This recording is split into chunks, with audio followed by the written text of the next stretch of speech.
pretend. We cannot run away from God. Accept your wicked. That is one thing that we lack in the church. We think all is well, but you know that between you and God, something is not stuck. Something is not how it's supposed to be. That's why we have to surrender to God. And that's where God was. Until we admit our weakness, God cannot strengthen us. Until we come to that person, God, I am weak. God, I cannot do it. I need you. That's where you qualify for His strength to enable you through. But in your weakness, and you are still defending yourself. When you are fighting, you are still quoting scriptures to defend yourself. There's no strength for God from God for you. So that because you are surrounded by such a great cloud of wind, throw away everything that is hindering you. Because of that, sister won't come to church. Hey, that time is over. Because they spoke against me. Oh, the pastor was talking about me. Hey, you don't know who you are. You don't know that your life is connected to other people. Those days are over. I remember some person, I'm not singing the choir again. Because they go. You not saying, you want God to beg you. Because you don't know who you are. But if you know that the whole heaven is counting upon you, when they step on your toes, you still come back. Unless you don't have toes, they will step on it. But God will help us. Amen. So 1, throw away everything that hinders you. 2, and every sin that easily. I like why the Bible uses the word easily. Not something they are easily we fall into it. Small thing. One smoke. One small thing. I'm in it again. So that thing that easily entangles you. It's not talking about that big thing that comes once a year. Easily. 7 o'clock it comes. God, I won't do it again. 12 o'clock. Say that thing that easily entangles you. Then throw it away. But what I want to do is that you cannot throw it away with your strength. You need God to help you to throw it away. Amen. But you have to accept that I need to throw it away. Then God will strengthen you. Now, number 3. So first, throw away everything that hinders you, and 2, every sin. And said, let us run with perseverance. Run with perseverance. Other versions say endurance. See, to endure is not easy. It means it will be hard, but endure. It will be difficult, but endure. Things will be hard. See, like Paul. See, he said he was beaten 5 times and received how many lashes? The scripture we read said he was beaten 5 times. And each time, how many lashes did he receive? 2 Corinthians, the one I just read. Check your Bible, please. 2 Corinthians, chapter 11. Verse 2 says, 5 times I received from the Jews 40 lashes minus 1. One person. Now, we have students here, right? Now, 5 times 40 lashes minus 1. 5 times. One person. Then he did say 3 times I was flogged with a rod. So they put me in a basket and they passed me through a window so that I can move. See, so I was hungry. There were times I had no food. I slept on this. There was danger around me. But through it all, he held on to his baton. No wonder in 2 Timothy 4:7, now I've fought a good fight. I've run my race. Because with all the things that he went through, he did not give up. That's what was said that run this race with perseverance. Things will be rough, continue. Things will be baton. Those that I will not come to church again. Oh, I don't have food. Things are not going well. That is the time you have to draw closer to God. So with perseverance, run this race. Things might be tough, run it. Things might be difficult, continue. Don't stop. Don't give up. Because see, I always say that winners never quit and quitters never win. You cannot quit and win. If you want to win, continue. He said that run with perseverance the race that is set before you. Don't stop it. Keep on. You might be holding the baton. I remember there was a relay. They were driving the guy while he took somebody's lane. And the other guy was running. And when he realized that the guy was his lane, he just used the baton and hit the guy's eye palm. They disqualified him.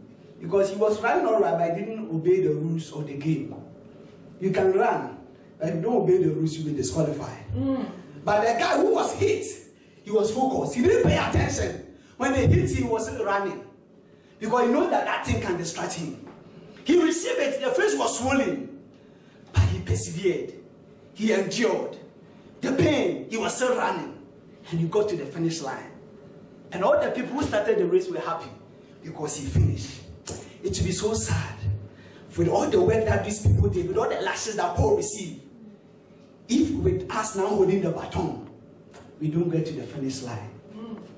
Just imagine, somebody ran very well, and the last person was sluggish. Imagine how the first person would feel. He started and he was, see the gap he gave to people. The gap was wide. Paul and the people, they gave a wide gap.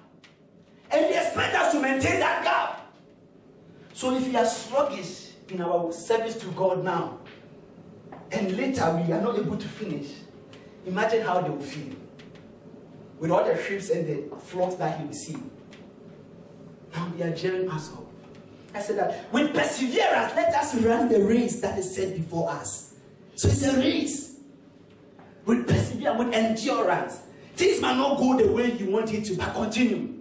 Things might be tough. See, it comes to a time where it's like everything around you is chaos. You turn problem, front, family, job. But that should not stop you from serving God. That should not stop you from coming to church. Keep up. Continue. And as you continue, God will make a way. He's not a man that he should lie. Nor a son of man that he should. Has he said it? And will he not do it? Just keep on keeping on. With endurance. You see, because when the Bible says endure, it is heavy. I have gone through it before. It's not that easy. I mean, it's not that easy.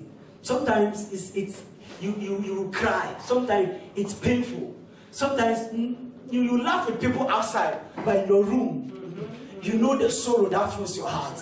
So that people see you, oh, it's well, and you laugh with them, I'm fine, I'm okay, but you go into your room and tears flowing because you know the burden on you. But regardless of that burden, keep on, persevere, continue, don't drop your baton. It will be sad for you to drop that baton. So run with perseverance the race that is set before you. So don't let anything stop you. You don't have any excuse. Because people went through. They were human beings like us. They continued to the end. You know, the Bible gives an account of one guy called Demas. Paul said, "Come to me. Demas has forsaken me because of the love of the world." How about Demas? Demas was following Paul all the time. Paul said, "Timothy, come." Because Demas has gone back. Demas dropped his baton. So he has forsaken me. Why? Because of the love of the world. Paul said that what can separate me from the love of God? Is it hardship? Is it pain? Is it height, depth? It's like in all these things, I am more than a conqueror. You don't let anything separate you and God. Say persevere. Now the last one. So it said, so therefore, back to Hebrews 11. So therefore,